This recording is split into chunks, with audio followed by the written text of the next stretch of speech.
Coming up on today's Louisville Real Estate Show, some of the more unusual things sellers around the United States have to disclose when they sell a home. Also, how can you legally gift money to your kids or grandkids to help them buy a home? And some of the more bizarre real estate questions we have received and seen over some 10 years of doing this radio show. Hi, everybody. Bob Sokoler, owner of the Sokoler team. Remax Properties East, thank you for joining us on this Sunday. I don't know about you. I'm a little under the weather with colds. And then, of course, I've been shoveling out from the snow and pulled a little muscle in my back. So I was telling Lee before we went on the air, I bought one of those electric shovels, but it didn't come yet. So even though the snow's here, I don't have this shovel to shovel it out, but I'll let you know how that works down the road.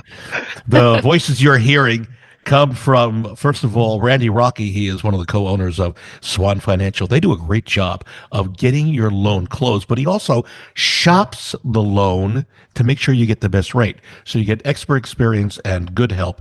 And you can reach Randy and his group at 645-0736. And speaking of being at the closing table, getting the paperwork done, that's why you want to contact Lee Harris, who's legal counsel over at Limestone Title and Escrow. They do a great job of making sure the T's are crossed and the I's are dotted. And when it comes to closing your home at a closing office, that's exactly what you want. And I have to tell you that Lee and her team do a great job. Plus, they give out these great cookies. You can reach Lee anytime on her own cell phone, and other agents in the area, you can call her for advice. 649-7964 is her direct number. And if you are thinking of selling your home now or in the future, you can contact me. I would love to help you. It's a free, no obligation analysis. I'll come out. It is me. I make the call. I come out. We talk, and I give you kind of an idea of what needs to be done to get your home on the market, if that's what you want to do, or what the prices of the home. And all you need to do is give me a call on my cell phone anytime, 376-5483. By the way, that's 376-LIVE. And you can also go to bobsellslouisville.com, fill out the form, and hit submit. And at any time, you can also get a free analysis of what your home is worth by going to wesellouisville.com and clicking at the top of the page and filling that information out. All right. Coming up, I'm telling you some of the weirdest questions that we've received over the years. It'll blow your mind. I think you'll enjoy. We'll go over that in just a bit. Also, a reminder, if you want to see a recording of this radio show, you could go to LouisvilleAnswers.com. That's LouisvilleAnswers.com. So let's start with Randy Rocky, who is over at Swan Financial. Cindy is writing us that she subscribes to our newsletter, so she obviously listens to us. And by the way, you folks can do that as well. Go to WeSupportLouisville.com, and you can fill out that information. You'll get a newsletter every couple of weeks from us. The most recent newsletter had an interesting story about getting gifts from parents and relatives to create a down payment to buy a home. And the article talks about tracking the gifts. But Cindy is worried, what happens if the gifts were given more than a year ago and she can't track them? Randy? Well, if they were given, I don't know why they wouldn't be able to track them. If the gift was given, we should be able to pull a bank statement on where the money was deposited, and then that would be sufficient. We should be able to, that won't be a problem at all. So what we would do is, if it was, it doesn't matter if it was a month, a year and a half, 2 years, is we would show that they got the gift from whoever it is, a family member, and it goes in their account, and everything would be fine. What if it's been a longer than a year of period of time? Not a problem. No. All right, if you say so. A reminder, if you want to see some of the video questions from our past show, we are compiling those as well on YouTube. You can go to LouisvilleQuestions.com. That's LouisvilleQuestions.com. Attorney Lee Harris James just moved here from New York, and he sent us a very strange email asking us why our seller disclosures don't include information about homes that are haunted.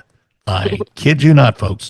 So apparently James says in New York, there's an item on the disclosure that says whether the home is haunted or not, and he's wondering why we don't do that here. And I have a lot more information about that. But Lee, what are your thoughts about the amount of information that a seller has to disclose already in the Louisville and Southern Indiana area when they're selling a home, and then adding, do you have ghosts to it? Sure. Yeah, that's a very timely question, James, because I literally just had that question from an agent about an hour ago. Really? Uh, You're kidding. no. So that's Wow. called a haunting or some kind of murder or some kind of event that happens in a property Uh-huh. that's not necessarily a physical defect. It's called a stigma. And Kentucky has a law on stigmatized properties, which basically states that if unless the seller is asked a specific question or the seller's agent is asked a specific question, like, does this house have ghosts or is this the site of that murder, then the seller is under no obligation to just offer up that information on the disclosure or anywhere else. So if you'll notice, the things that are on the form are actual physical defects with the property or things that could be physical defects, and then certain things that deal with money like HOA fees and stuff like that. But other than that, Kentucky doesn't require stigmas to be disclosed. I did a little research, folks, and wondered, so what are some of the unusual disclosure items that are needed in other parts of the country other than Louisville and southern Indiana? So in New York State, the law does not specifically require sellers to disclose if a home is considered haunted. However, there is a famous legal precedent known as, are you ready for this? Ghostbusters ruling. That's Stemvosky versus Ackerley in 1991. Do you know this, Lee? You're shaking your head and you may know that. Okay. It plays a role in such situations. The case established that if a seller has publicly promoted or affirmed that a property is haunted, such Yep. as through advertisements, media coverage, local reputation, things like that, the seller may be required to disclose information to potential buyers. So there is something to that. So that sent me down this rabbit hole. So what other types of unusual disclosures are required? So in California, sellers must disclose any death that occurred on the property within the last 3 years, regardless of the cause. We don't have that here yet, No. right? Yep. No. Alaska and South Dakota, disclosures about deaths are required only if caused by the property's condition, like, for example, carbon monoxide leaking, things like that. Now, in Hawaii, sellers are required to disclose if the property is near a noise zone from a military airfield or operations that could affect the quality of life. Then California sellers, seems like a lot of this stuff's coming out of California, right? Sellers are required to inform buyers about where they can find Megan's Law database. Now, that deals with sex offenders. In other states, disclosure may not be mandatory, but providing access to resources like public databases is common. Florida, sellers must disclose sinkhole activity and if they would cause possible damage. In New Jersey, sellers must disclose if the property has been built on landfills or areas with environmental contamination. Texas, I'll wrap this up here. Texas requires disclosure of natural hazards like flooding, along with detailed floodplain information. In Pennsylvania, sellers must disclose neighborhood nuisances such as loud animals, unpleasant odors, or disruptive neighbor activities. In other words, you got a problem with a neighbor. So I guess what I'm saying is if you think when you fill out a form to sell your house, whether you're in Louisville or southern Indiana, if you think that our disclosures are bad, just think it could be a lot worse. We could be living in one of those other states with a lot more Yeah. going. All right, a quick reminder for you: if we really do have hundreds of videos about real estate. If you'd like to see some of the videos that we produce for our clients, for sellers, for buyers, go to LouisvilleHomeVideo.com. That's LouisvilleHomeVideo.com. And remember, you can see a rebroadcast of this show by going to LouisvilleAnswers.com. Again, that is LouisvilleAnswers.com.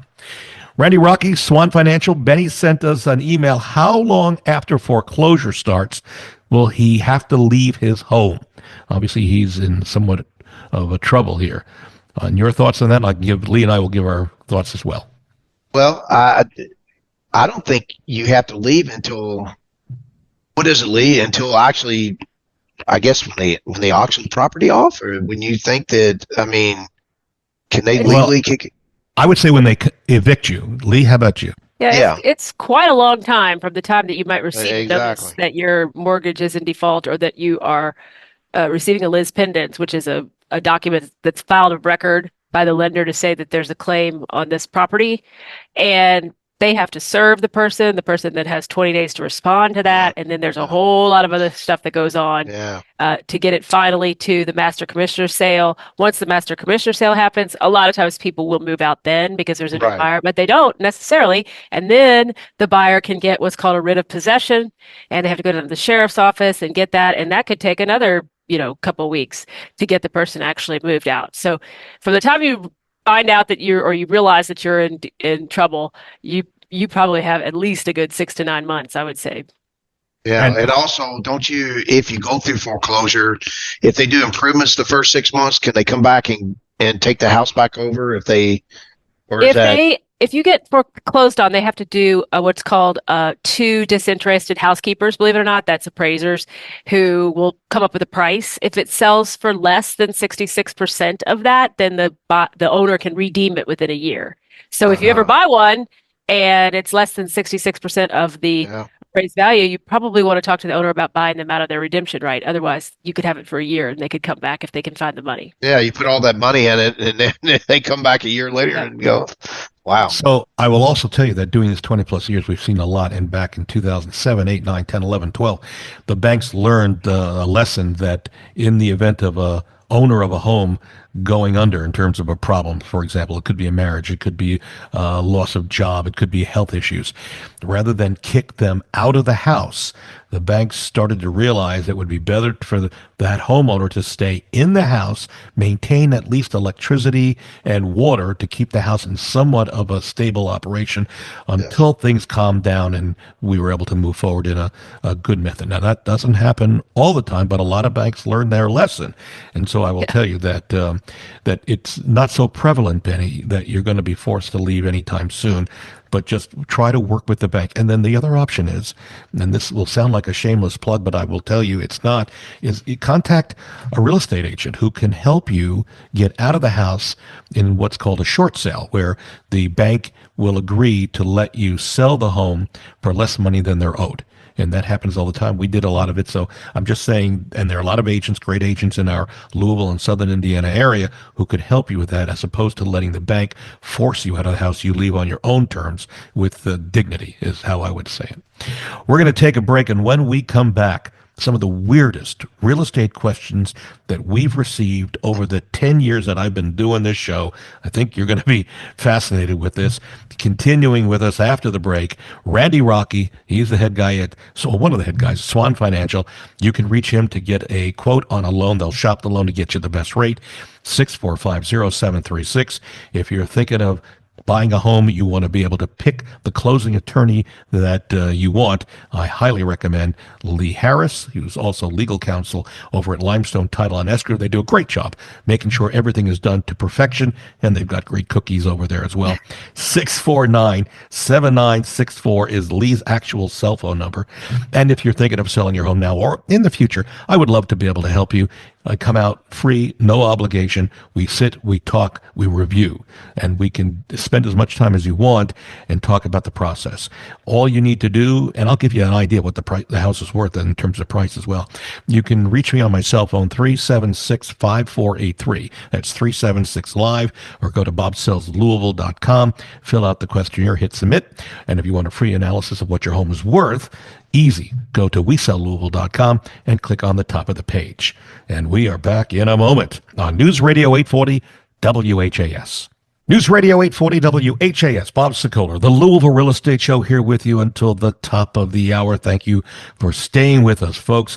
Continuing with us, Lee Harris. She's legal counsel over at Limestone Title and Escrow. This lady knows her stuff, and so do the people over at Limestone. If you are thinking of buying a house, you need to find a place to get it closed, then I highly suggest you contact Lee and the folks over at Limestone. The number is 649-7964. If you're buying a house, maybe going to need a loan. And if that's the case, you want a place that's going to shop you to get the best rates. And that's the guy, Randy Rocky, Swan Financial. They shop it. They do a great job. I can personally attest to his abilities to get you the best rates. You can reach Randy at 6450736. And if you're thinking of selling your home now or in the future, I will tell you, I would love to be able to help you. easy. It's free, no obligation. We sit, we talk. I'll answer all your questions because the landscape of real estate's changing almost every day. You can reach me on my cell phone at 376-5483 or go to bobsellslouisville.com. Click out the form there and hit submit. And then if you want a free analysis, you can go to WeSellLouisville.com, click at the top of the page. I tell you, I know Randy's abilities to get a great rate from personal experience because my wife LaDonna and I purchased a home this summer in Norton Commons, and Randy was able to get us a great rate. And I thank him every day for helping us do that. And it was easy because the technology he uses is advanced, and that is so much better than many of the other places that we see out there. So thank you, Randy. Also, thanks go out to Barbara Corcoran, who's our mentor, our friend. She just did that commercial a moment ago talking about Greg and myself and our team, and we really appreciate our friendship with Barbara Corcoran. You can see her on Shark Tank at any time. So I'm in real estate more than 20 years. We've been doing this radio show some 10 years. We got hundreds of shows on file, and we've got some interesting questions that we've received and that I've seen come across my desk. And I'm going to give you a couple of these. And Randy and Lee, feel free, jump in anytime on this. So one of the questions came in about I kid you not, folks, can I buy a house on the moon? So just so you know, buying real estate in space, especially the moon or other celestial bodies, has not been regulated yet. Am I correct, Lee, Randy? Well, yes, because no one actually owns the moon. It's just kind of out there. I don't think you could get good title if you paid your money down. Though I will tell you, there are. You go ahead, Randy. Go ahead. Yeah. I mean, Elon wants to get this to happen on Mars, so we'll see. I mean, he really does. So. Yeah, though I will tell you, though, that there are places you can find online. I went online to do a little research for this, and there are places you can they pretend to sell you land on Mars or the moon. Just do a Google search, I'd like to buy land on the moon, and you'll find a place online. So just be aware of that. Other questions. Can I live in a house made of Legos? Randy, will you finance a house made of Legos? No. Yeah. We talked at the beginning of the show about having to disclose if your house is haunted. That was out of New York. Well, the question had come in about, can I buy a haunted house? And that actually is a yes, correct, Randy? Yes, Kinsley? you can. Yes. Yep. And Actually, then, in some areas of the country, that's a benefit. They want a haunted house because they want to do that public promotion at Halloween time and things and have people tour the house. So, yeah. Mhm. So you see, folks, you're laughing, but there really is some legitimacy to this. Can I buy a house that was once a prison? Was another question that came in, and Randy, you can finance anything. I know we've seen firehouses, lighthouses, Sure. finance, so you could do that. We can't do Legos, but we could probably do a prison. It just depends on how it's set up. Legos would be the ultimate modular home. Yeah. Yeah. Other questions include land ownership in space. Well, we kind of answered that, and it can't be done at the moment. Can you buy a house from a celebrity? Yes, as a matter of fact. Sometimes I will tell you it is difficult because the celebrity does not want their name published anywhere. They want to be private. So it makes it a bit more difficult, but it can be done.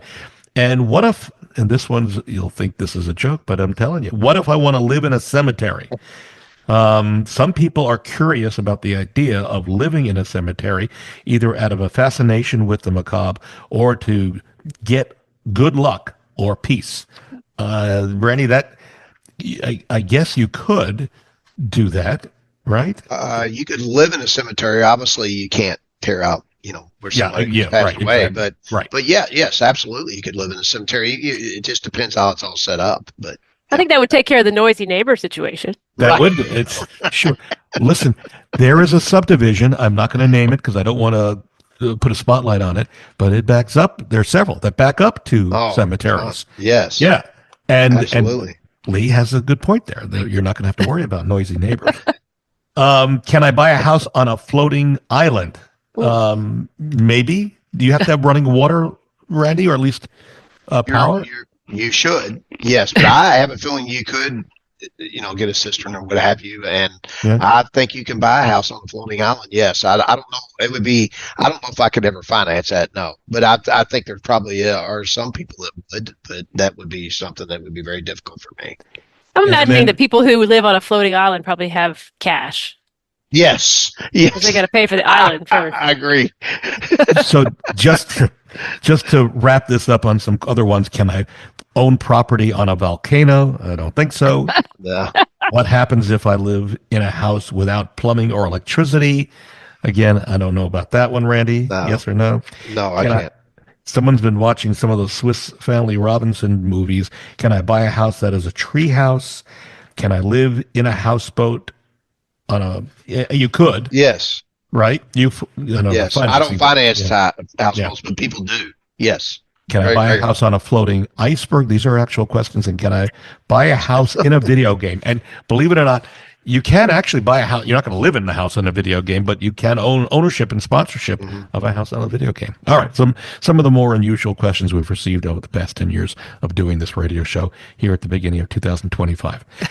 Back to Lee Harris over at Limestone Title and Escrow. This question came in. Actually, Grace has kept the deed to her home under her bed for the past 10 years. She just discovered the deed is missing. She said Oh, she had a party recently. It could have been a guest or it could have been a maid. She doesn't know. But Grace is wondering, could someone steal the house from under her, Lee? well, I'm presuming from Grace's question that she doesn't have this recorded in the public records of the county clerk. So if that's the case and she was just holding on to her deed, then I would suggest that she quickly remedy that situation and file it of record because in Kentucky in particular, it's a race notice statute. So the first one who gets there with the deed and gives notice to the public that they're claiming title to the property wins. And so if somebody were to be like, "Oh, look at this. I can draft a deed for this property and I can go run it down to the courthouse," then they might not be a bona fide purchaser, but she would have to unwind that and unpack that, and nobody wants to be in that position. So I would Okay. go to an attorney quickly and get a revised deed drafted. Got it. That makes a lot of sense. A reminder, you can see a replay of the show. It's easy. Go to LouisvilleAnswers.com. That's LouisvilleAnswers.com. That is a redirect to one of our social media sites, which is YouTube. And you'll see a lot of our shows are resident there, and you'll be able to watch and listen to this show and others out there. And a reminder also that if you'd like to see what people are saying about our Sokoler team, we're really proud of our reviews. You can go to LouisvilleZillow.com or LouisvilleGoogle.com and read some of the reviews, and we think we do a really good job of helping our clients, whether you're buying or selling.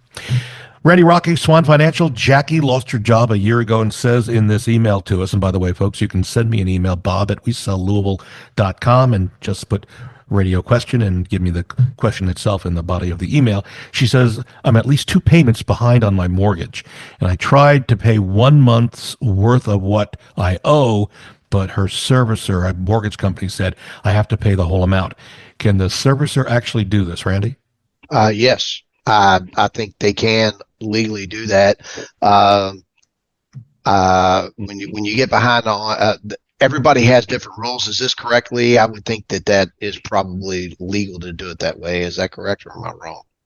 Yes, I mean all the different servicers have different rules, and I Right. mean I would think that they would take partial payment just to try to help somebody get caught up. But if Yeah. her particular rules say that they won't take it, then she's going to have to figure out a way to somehow beg, steal, or borrow to get that additional amount to catch up. I have to tell you, I don't usually give out personal opinions like this, but I'm going to tell you, I think banks are wrong on this. I think if someone can make a partial payment, what I is the agree. harm? I What is agree. the Yeah, harm in doing that? Letting them, and they feel as if they're contributing, and maybe that spurs them on to make more payments and work harder to get the other payments caught up. I think they're making a mistake. yeah, doesn't That's seem my like personal, yeah. logical. Yeah, it just doesn't make sense. All right, I think we have time. One more question here. Tyler says he has 2 sisters and 1 brother. And in this email, he says they're all in their 60s. Their dad left them a family house in his will. Tyler says his sisters and brothers have various medical problems, and he is wondering after they pass on, can he sell the house, pocket the money, or does the money need to be shared amongst his siblings and the kids? And I suspect that's how the will is written. And the deed is written. Is that right, Lee? Well, yes, the deed would the will would say if it goes to all 4 of these children per stirpes or equally, then all 4 of them, and then if they pass away, their issue, which is their children or their grandchildren, are entitled to their 25% of the home or the value of the home, the equity. Obviously, if he's saying I'm paying for their medical bills and whatnot, he can obviously make an agreement with them that he gets paid back. But just in general, the court is going to require whoever's in charge of that will and in charge of that estate to divide the proceeds based upon the language in the will. Would you say the important thing to do, probably even right now for Tyler, is to contact an attorney and review and get some Yes. more information before anything else Yes. happens? Absolutely. Yeah. Yes. And I'm sure Lee and Limestone can handle that as well as other things. But I would tell you, Tyler, this is one of those things you do not want to push until after there are deaths in the family. Make sure you have a clear idea of what will happen, because otherwise you're going to be turning your head left and right in a time of sorrow and sadness. And that's the worst thing that could happen to you. Yes. I feel for you. I really do. Well, we are out of time. My thanks to our folks who have stayed with us this half hour. Again, Lee Harris, who is legal counsel over at Limestone Title and Escrow. You can reach Lee at 649-7964. Also, if you're planning on buying a house now, in the near future, you want to make sure you get the best rates. And what I can tell you is that Randy Rocky and Swan Financial will shop the loan to make sure you're getting the best rates. You can check with other mortgage companies, no problem. But I'm just telling you, Randy will do the job, and his people will get out there and get you the best rate.